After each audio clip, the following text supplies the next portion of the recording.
1 Corinthians chapter 13 today. Yes, that's right.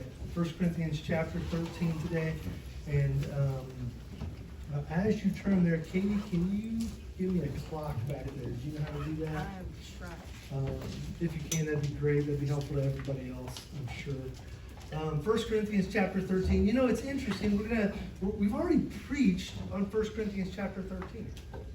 Do you remember that? We started out our summer series on marriage on love and what love looks like and how that works. And we're back at it. Early in the summer, as we were looking through how to do this, Gideon and I were having a meeting, and he was like, "Why don't you come back to love?" I was like, "I didn't even think about that. That sounds like a great idea." And so here we are. It was a good suggestion. Here we are. And the reason we wanted to come back to it is because love is the thing that covers everything. I don't mean covers as in like hides or covers up. I mean covers in the sense that it's a part of. Everything that we do has to be clothed in love. Love has to be woven into the fabric of all that we're doing in order for our relationships and our marriages to work. Love is the thing, at the end of 1 Corinthians 13, love is the thing that endures. It does not end. All these other things that we do pass away. All the other work that we do, all the other efforts that we do pass away, but not love. Love does not end. Love is an eternal thing. And when we clothe ourselves, when we weave love into the fabric of our being, the things that we do have an eternal significance now. They have an eternal, lasting significance. And so love is really important. In this context, in 1 Corinthians 13, this is coming out of, obviously, 1 Corinthians 12. Right? That's right before it. That's the context. And 1 Corinthians 14 is right after. In the context of this, Paul is arguing that love is the thing that should shade or characterize or clothe or be the engine for all of our spiritual gifts. All the ways that we relate to one another within the body of Christ have to be done in and through love. And without love, all of these wonderful things that the Lord has for us are worthless. And so that's the argument. As we look at this, I think it's important that we recognize that we're cherry picking 1 Corinthians 13 out of that context. Let's understand that that's the context. But the way that Paul writes this, it's not only for those things. He's telling us here what love is. It's like, this is what love is. These are the characteristics of love. If I give you a picture, Paul says, of love, this is it. It's not only love in the situation of spiritual gifts. This is love. He describes biblical love. And so we're going to look at this, and we're going to see what biblical love is. So 1 Corinthians chapter 13. Let's start at the beginning, and then we'll get into it a little bit. If I speak in the tongues of men and of angels, but have not love, I'm a noisy gong or a clanging cymbal. My words are worthless. They're just rattling noise. And if I have prophetic powers and understand all mysteries and all knowledge, and if I have a faith so as to remove mountains, but have not love, I am nothing. If I give away all that I have and deliver up my body to be burned, but have not love, I gain nothing. Right? He's saying, hey, love is the thing that makes things endure. Love is the characteristic that has to be true. It has to be present. And then he goes into this awesome list. There are 8 positive things and 8 negative things that he says about love. Love is this. He says that 8 times. He says love is not this. He says that 8 times. And so here's kind of how I want to picture it. That's how I think about it. I think about it like a sculpture. Like Paul is like, he's got this big rock, and he's like, I'm going to chip away. Oh, this part's not love. You got to take this out. Oh, this part is. We're going to leave this part in. And we're going to scrape this part out because that part's not love. But this part is. And he goes back and forth to make this sculpture of love so we can see a good living picture of what love is. So we're going to look through these 16 characteristics today.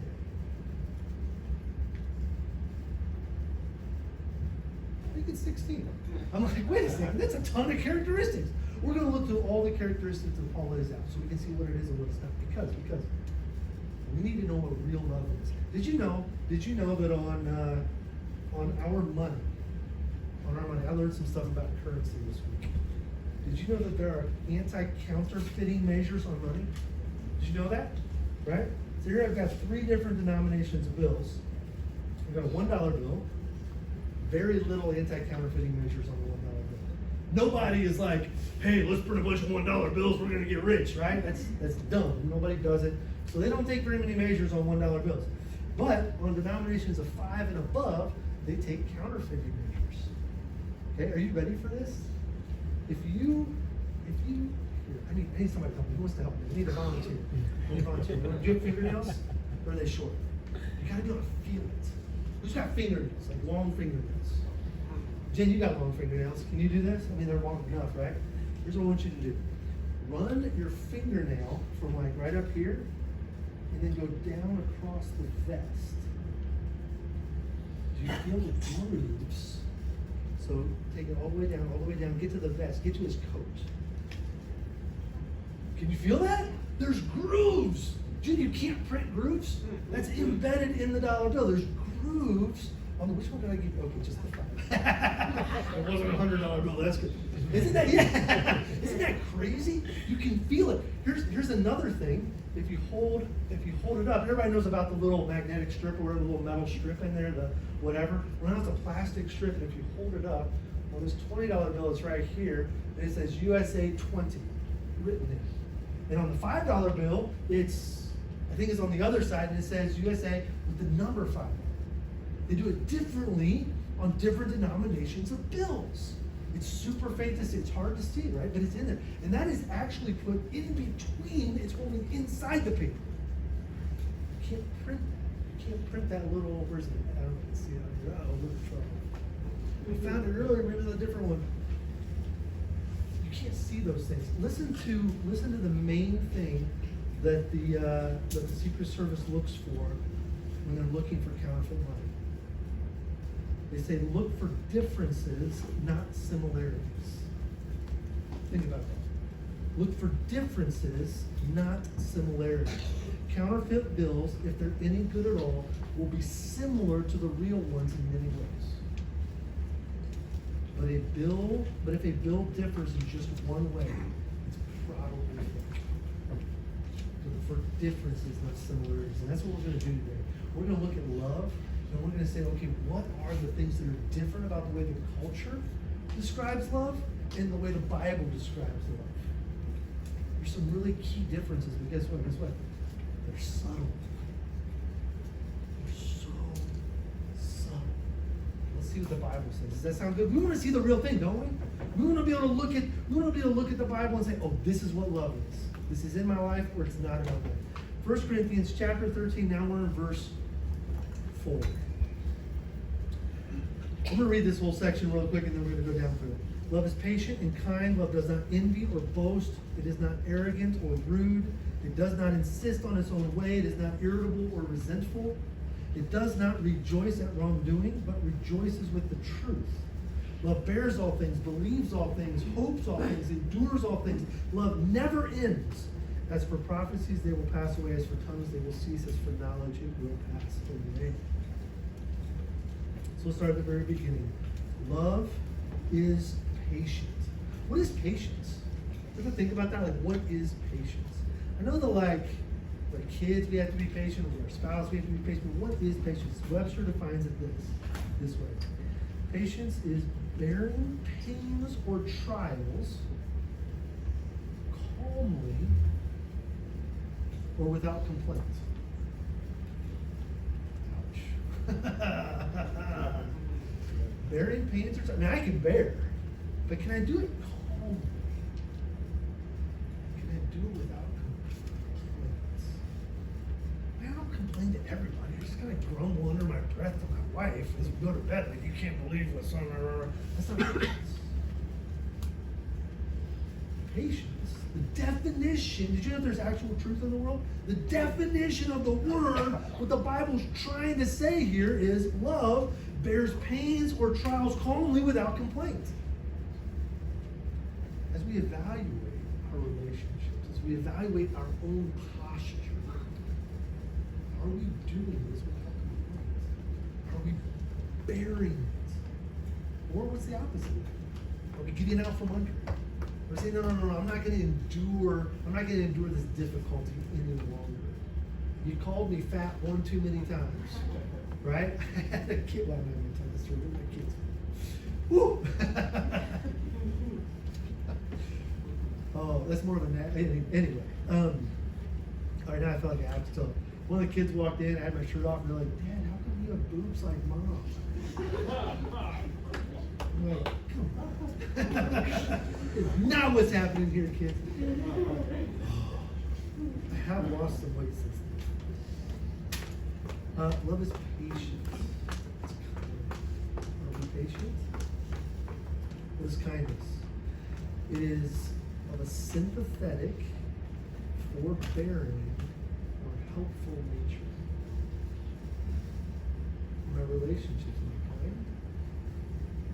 My relationships, am I sympathetic and forbearing? Am I of a helpful nature? What's my posture when somebody comes to me? And let's think about this in terms of like our closest relationships. Think significant other. Think our closest relatives. Think our spouse. Think our closest, most intimate relationships. When they're having a bad day, is my posture sympathy? When they're having a bad day, is my posture forbearing? Am I like, you know what? I can walk with you through this struggle. I can walk with you through this difficult time. Or am I short with them? Am I like, you know what? Enough's enough. We're done here.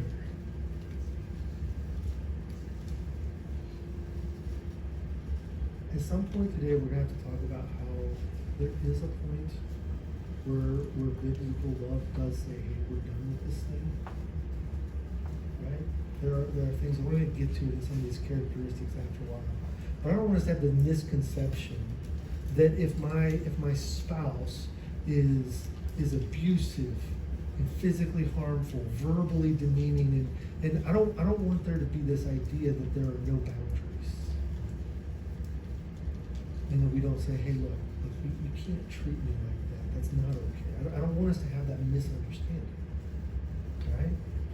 And there's an aspect of love that demands that we have boundaries in some circumstances, right?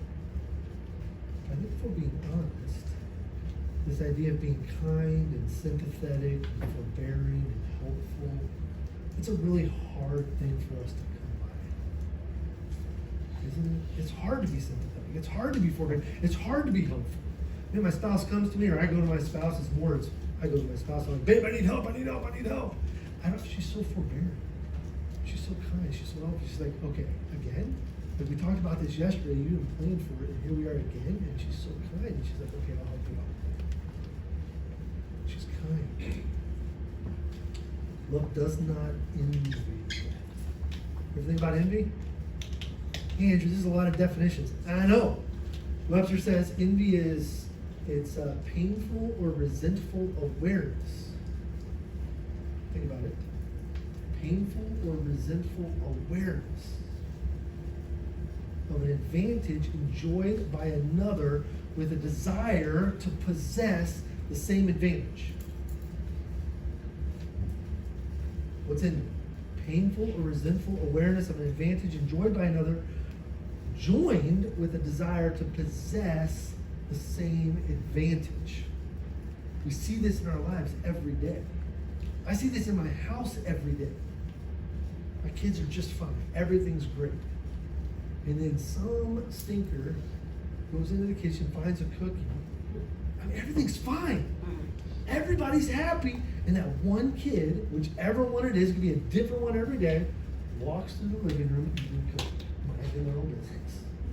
And suddenly, I got 5 little sinners looking up being like, they got a cookie. Now I want a cookie. How do I get that? And their desires change. Well, my kids aren't like that every day. They're really good. They've been working on it. They're really good. But that's a silly example of envy. What does envy look like in others? What does it look like in our marriages? Are we ever tempted? All right.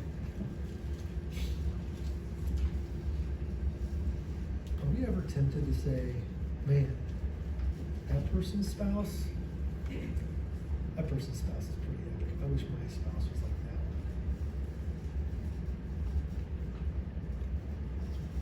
Think about how much that erodes our relationship with our wife or with our husband. When that's our posture, man. Or if we're in a dating relationship, man, if that other person, man, if you're dating, break up with your significant other and go get the better one. Come on. That's the time to do it. Man, once we're married, it's not the time to do it anymore.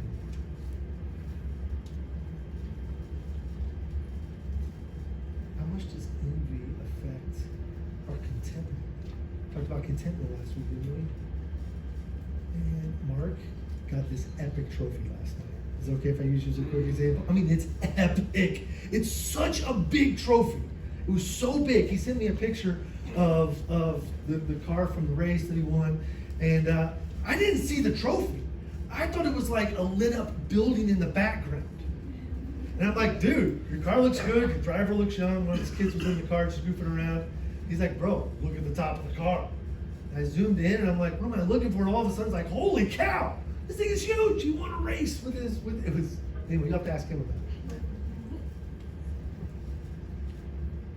But if envy springs up in my heart, this is a cool trophy. If envy springs up in my heart, all of a sudden I'm going to go out and buy or desire or not be content until I have a car that I can race, and a trailer I can pull in that figure 8 race because I want to be cool. I want to get a trophy like that. Envy makes us do things. It makes us pursue things. It gives birth to all sorts of temptations. Envy makes us steal. When we can't get what we want, we steal. Envy. Love does not envy. In our marriages, are you happy when your spouse succeeds at something? Do you rejoice in their successes? Or do you try and make it more about yourself? What's the next one? Who knows? Anybody with me? Anybody following in their text? What does not envy, it does not what? Boast. That's right. Boasting is exaggerating or disposed to exaggerate. Exaggerating or disposed to exaggerate one's own worth or importance, often by an overbearing manner. Right? That would be like Mark when he told you about this trophy. He's not a braggart. He's not going to boast about it. But if he was that way, he'd have brought it with him to church. It'd have been sitting right there in the seat next to him, right? And please understand, that's not Mark's character. That's why I felt okay saying that. But sometimes whenever we boast, we brag, we get this self-inflated view. We're like, man, I'm awesome. My wife sometimes she'll be like, I love you, honey. And I'll be like, I know. I'm pretty lovable, right? Part of me is joking, but as I go through this text, there's a check in my spirit. I have to slow down and say, okay, is that just jest? Is that just fun between us? Or is that where my heart is? I have to slow down and ask.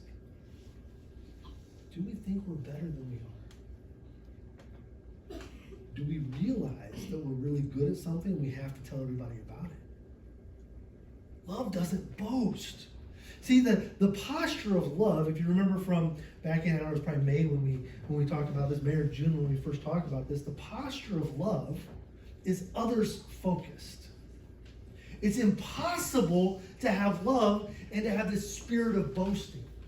It's not possible. Because if I'm others focused and you're doing something awesome, I'm not going to be like, yeah, well, I did something better. Check out me. Let's turn the attention back on myself. That's what boasting does. Love does not boast. It's not arrogance. Arrogance is, I messed up. That was the arrogance. Boasting is praising oneself in excessive speech. These two are kind of related, right? It does not boast. It's not arrogant. It's not turning the attention back on myself. It's not showing an offensive attitude of superiority. It's okay to be really good at something. Don't be offensive about it. Right? It's not rude. Rude is an offensive manner or action. It's discourteous. Love is not rude.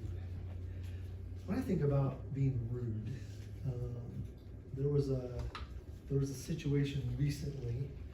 I'm trying to think of how to share this appropriately.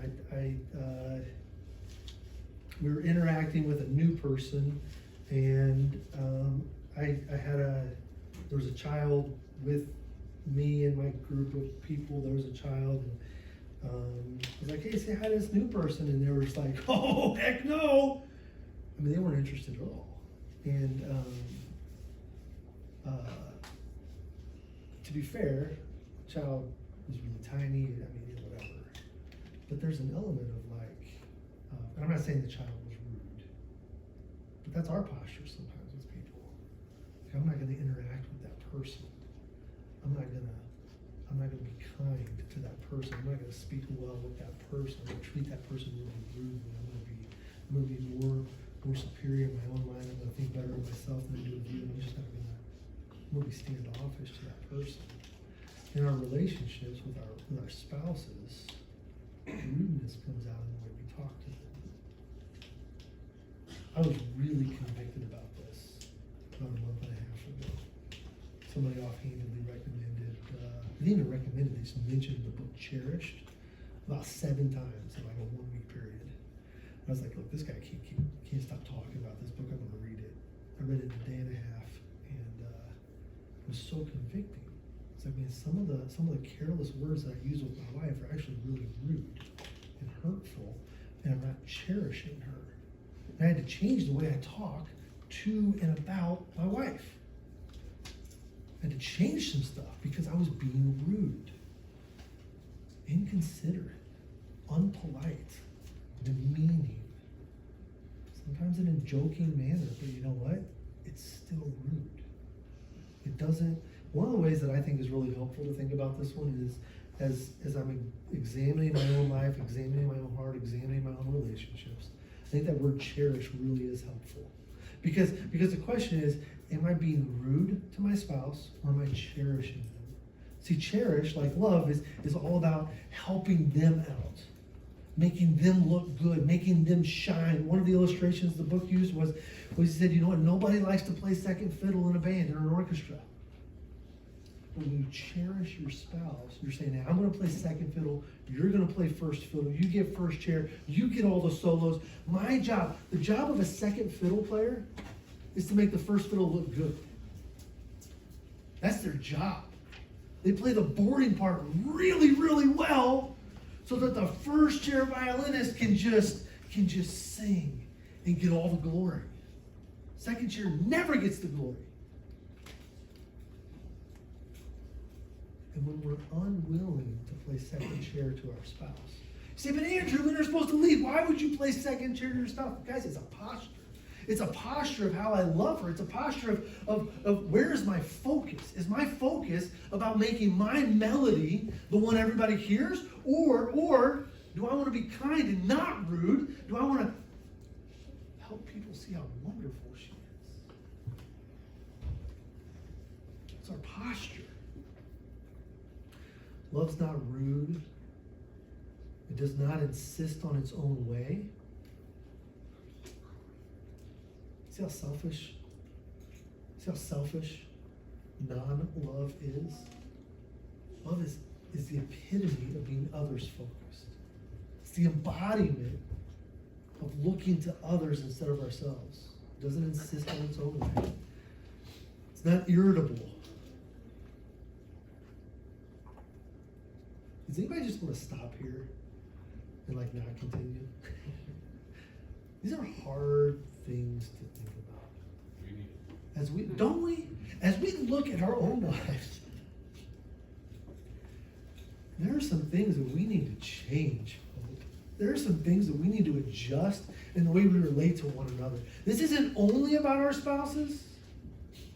This is about our kids. This is about our friendships. This is about how do we relate to people. It's not irritable. Irritable is easily exasperated or excited. Is anybody else here a sinner in their marriage? I'm a sinner. I'm such a sinner.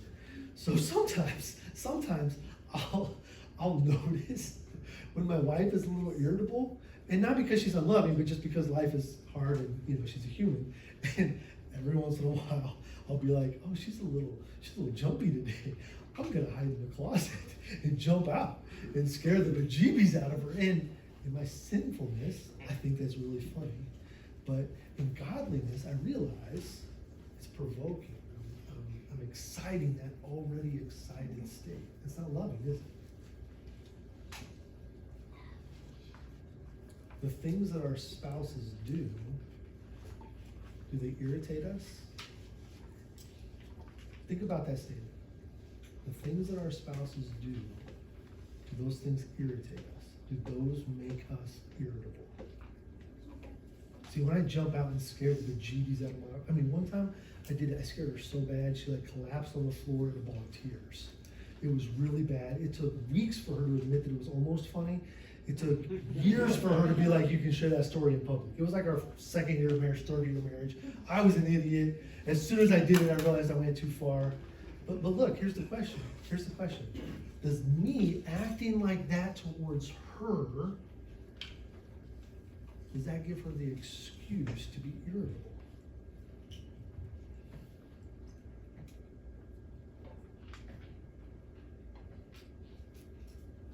So a lot of raised eyebrows, like, what are you going to say next?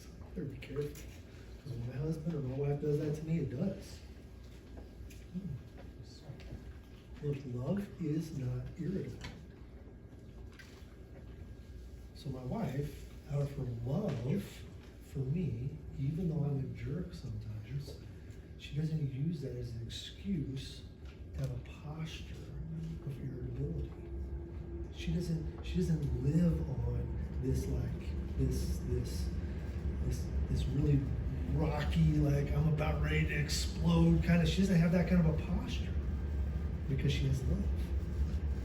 Sometimes whenever we let things bother us, we let it get to us,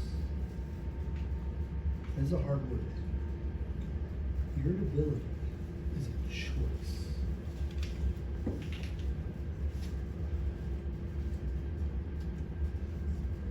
It's okay to say to your spouse, Andrew, stop scaring me.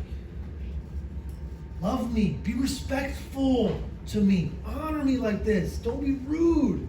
That's an okay conversation to have. But if she were to say, you know what, because you do this, I'm just cranky at you all the time. I'm not going to handle this conflict in a godly way. I'm just going to be grumpy. I'm just going to lash out. And it's your fault that I'm doing it.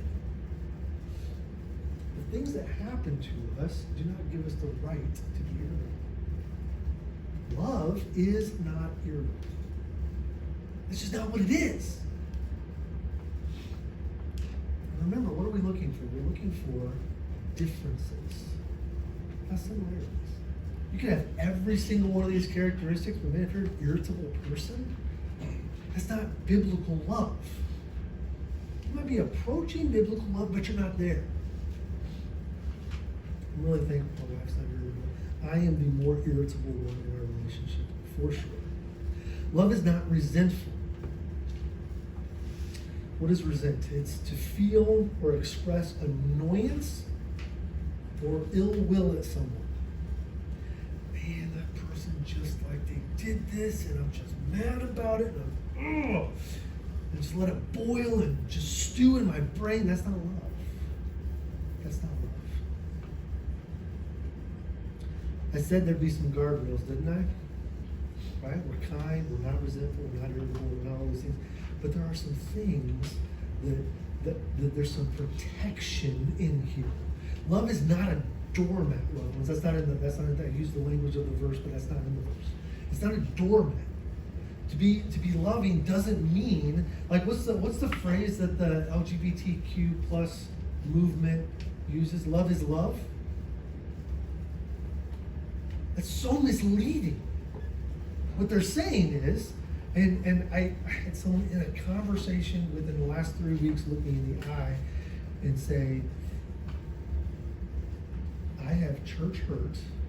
I'm offended by the church, and it's right that I'm offended by the church Because the church doesn't love me for who I am.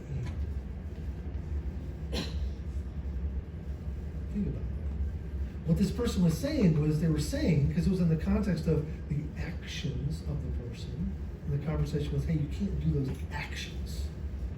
And they're like, no, you just have to love me for who I am. That's what this whole love is love thing is. It's like, no, you love somebody no matter what they're doing, no matter what they're thinking, no matter what's going on, you love them. Which they want to apply to their own situation. Don't we all want that? That's not how Jesus approaches us. Jesus says, I love you so much that I'm gonna love you in spite of your sin, and I'm not gonna leave you there. He says, Paul says, in the letter, he says, he lists off all these sins, and he's like, as such were some of you. Some of you used to be like this, but God has saved you and He's changed you. Peter talks about being sanctified and being transformed little by little over time in a progressive manner. Christ does not leave us where we're at. There is an element of truth that has to be applied with love. And right here is where Paul says it. He says, love does not rejoice at wrongdoing. Wrongdoing is evil or improper behavior or action. That's what Webster says about wrongdoing. Evil or improper behavior or action. Loved ones, if you're in a marriage where there is evil or improper behavior or action, it is not loving to say, okay, I accept this. Love does not rejoice in that. If your spouse comes to you and says, you know what, I love you, but I really think that we should open up our marriage bed and have other partners and explore that because that's what the world is doing, that's evil. That's evil or improper behavior or action. You say, no, I'm not going to do that. I'm not going to rejoice in that. I can't go down that road because the Bible says marriage is between one man and one woman, and Hebrews tells us to keep the marriage bed holy.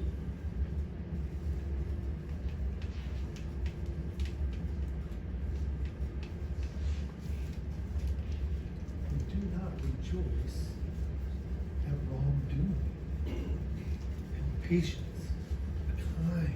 Later on we see that we suffer things, like we endure. But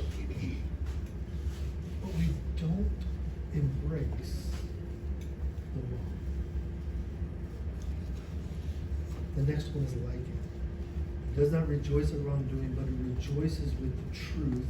Truth is, according to Webster, the body of real things, real events, or real facts. It's what actually is.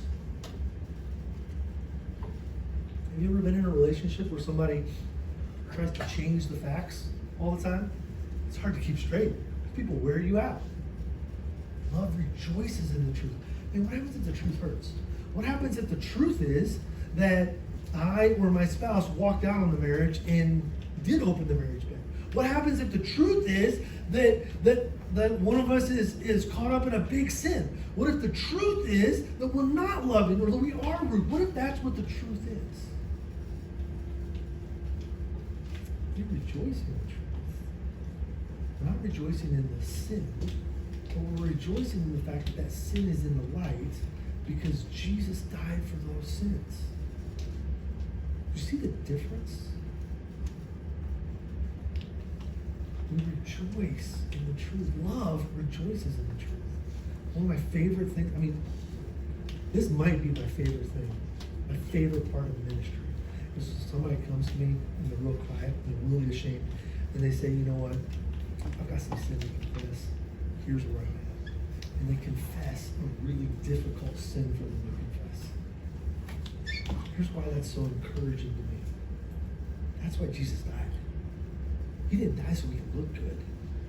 He didn't die so we could come and pretend to have it all together. He died to actually deal with our sin. And the truth is that we are sinners. 1 John, at the end of 1 John, it says, if you say you have no sin, you make God out to be a liar. Love rejoices in the truth. we turned off the opening ceremony partway through. I know that I've seen it on Facebook. I haven't gone back and watched the whole thing. We got sick of it and we had to shut it off.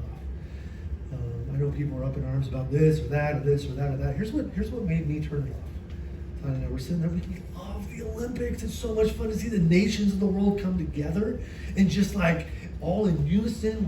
We're competing and enjoying time together. We're all celebrating together as a globe. It's so fun. It's a picture of heaven. But in heaven, instead of celebrating our nations and ourselves, in heaven we're going to be celebrating the Lord with all nations. It's going to be amazing. So we love the Olympics. But as they were doing that library scene, and the multiple people were flirting with books, and the books were excessively sexual, it was obvious that they were pushing an agenda. It was obvious that they were trying to say, hey, this is okay. It's okay to do these things. It's okay to have relationships like this. It's okay. They were redefining in a very overt way, in a very globally cultural event. They were trying to redefine relationships. They were trying to say this sin, this wrongdoing is okay. It's like, man, I can't support this. Like, I never work with a friends now, right? I'm just like, stupid French. Like, I'm ready to call them freedom fries again. Like, I'm so sick. I'm so sick of what I saw. Because it was wrongdoing. It was celebrating the wrong.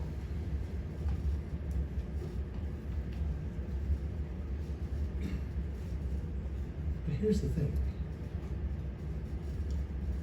When we push back against that, we're not going to celebrate wrongdoing. But when somebody comes and says, hey, those things that they're going through, that's where I'm at, we rejoice in the truth. We rejoice in the fact that somebody is saying, hey, God says I'm a sinner and I agree with him. We rejoice in that. And so when somebody comes and somebody says, hey, Hope, we're dealing with the same stuff that the France Olympics were trying to promote, you say, hey, you're home.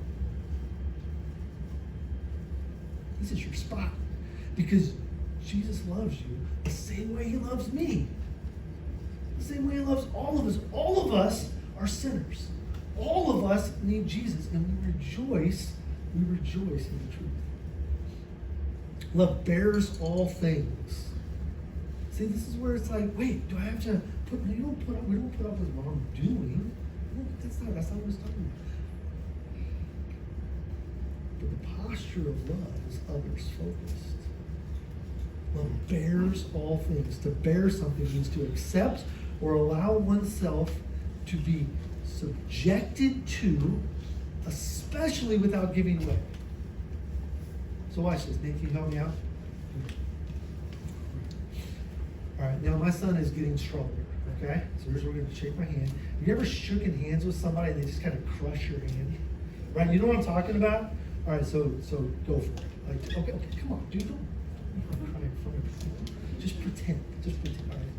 He's really crushing it. Keep pretending, right? So bearing, this is a silly example of it, but look, if I'm going to bear all things, even as he's crushing it, even as he's like that pressure, that pain, I'm going to willingly subject myself. I'm going to willingly say, no. I'm there. I'm not leaving.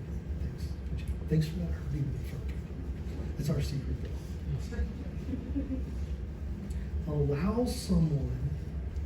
You allow oneself to be subjected to, especially without giving way. I allow him to crush my hand.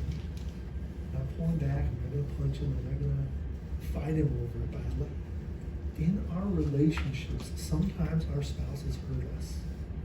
Sometimes intentionally, sometimes unintentionally. The deepest hurt that I've experienced in life, and probably that I've caused in life, has been within our marriage. It's the deepest hurt. Somebody that you love and you trust, and to be fair, most of the hurt that I've experienced in our marriage is my own fault, right? But there's so much, because there's so much trust and intimacy in marriage, so much opportunity for hurt, but love bears all things. So if your spouse offends you or hurts you, or if a relationship, right, if a person offends you or hurts you, you bear it. So, I'm going to bear that wound because I love you. It's interesting. I'm not going to fight back. I'm going to bear it. Love believes all things. Does that mean that we just take everybody's word? No. No, it does not. Don't believe lies. But we do we accept the word or evidence. We accept what's presented. It's been vetted. We trust. Sometimes our spouses are not trustworthy. I was not trustworthy when we were first married. Was I telling you? You can know. I was not trustworthy, and I could not have cash with me because I would do stupid stuff with it. And I remember the first time that I pulled out my wallet and I was like, "Huh, there's cash. Do you know how much money's in my wallet right now? I don't either. Should we look?" That's cool. It's like $45, $52. Wow. I got $52. That's not normal. But here's the thing. She can trust me now because I've proven over time, my trustworthiness. Believing all things doesn't mean that we just believe blindly. Her believing all things about me early on in our marriage is to believe and to know that I'm going to do stupid, sinful things with my money. That's what it means. And so part of her believing all things was believing that I shouldn't have money in my wallet. And that was a decision that I came to with some accountability partners. And I was like, Tanya, I can't have money in my wallet. I just can't have cash. I need accountability. And it was a good thing for us. Over time, trust has been built. And now believing all things for her in relation to me and money is different than it was before. We still have good accountability with our money, but it's a different thing. Does that make sense? Love hopes all things. Hope is to desire with expectation of fulfillment. You hope, you expect, you desire, you think something's going to happen in a good way. That's love hopes all things. We hope. We have eternal hope. Man, in our marriages, we have eternal hope that it's going to work out. And those rough days, those bumpy days. Has anybody ever had a bumpy day in their marriage? Anybody? Raise your hand if you have. All right. Does anybody here struggle with lying? That's the other people that didn't raise their hand. I'm just kidding. We all know, right? There's bumpy days. Have you ever had a bumpy day with a friend, with a close friend, not a spouse? Right? There are bumpy days, but love hopes. Love looks past that bumpy day and says, you know what? I hope for something better. I know that there's something coming that'll be better than this day. Love hopes all things. Love endures all things. To remain firm under suffering or misfortune without yielding. I was a jerk to my wife our first couple of years. She endured. I'm so thankful she endured. Love endures all things. In relationships, we endure some of the punishment. We endure some of the abuse of a relationship. I don't say that. I don't say that word in a way that like we normally think of abuse, right? We think of abuse right now as like beating somebody, physical abuse or emotional abuse, where we just repeatedly, unmercifully just tear down someone and mess with their minds. I'm not talking about that kind of abuse. I'm talking about the abuse of like driving over a bumpy road and just getting wrecked on your car because you're like, whoa, whoa, whoa, right? But what do we do with the other kind of abuse? What do we do when somebody is actively physically abusive to their spouse or their kids? What do we do when somebody is verbally or emotionally or spiritually abusive in a relationship? That's not what we endure, right? We have hope because Christ gives us hope, but we do not rejoice in our own doing. We step in quickly to provide protection. Quickly to provide protection. When do we step in? Quickly. We're not going to rejoice in the wrongdoing. That's not love. That's not love. I love how verse 8 starts. See what it says? Look at 1 Corinthians verse 8. Somebody read that first sentence. Love never fails. Somebody read a different version. Love never ends. Love never ends. Does anybody have a different version than that? Love never fails. Love never ends. This is why it's so important that our relationships are built on love and woven with the fabric of our relationships are interwoven with love. Love does not end. It doesn't fail. It never stops. What does stop? Listen to his list of what does stop. Prophecies, they will pass away. Tongues, they will cease. Knowledge, it will pass away. For we know in part, we prophesy in part, but when the perfect comes, that's when Christ returns to call us home. When Christ returns, the partial will pass away. When I was a child, I spoke like a child. When I became a man, I gave up childish ways. For now we see in a mirror dimly, but then we will see face to face. Love endures that transition.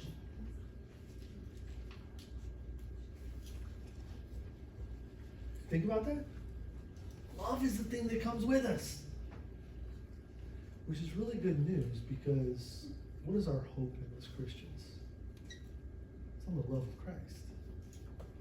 He loves us perfectly. This passage describes how he loves us. He's so patient with us. I mean, how many times do we mess up? How many times do we screw up? How many times do we sin against him? How many times do we just totally blow it? How many times do our hearts get hard in our lifetime and he is always right there to say, hey, you know what? Let me melt that heart of stone. Let me call you back to me. Let me welcome you back with loving arms. How many times does he endure our abuse towards him? But he loves us.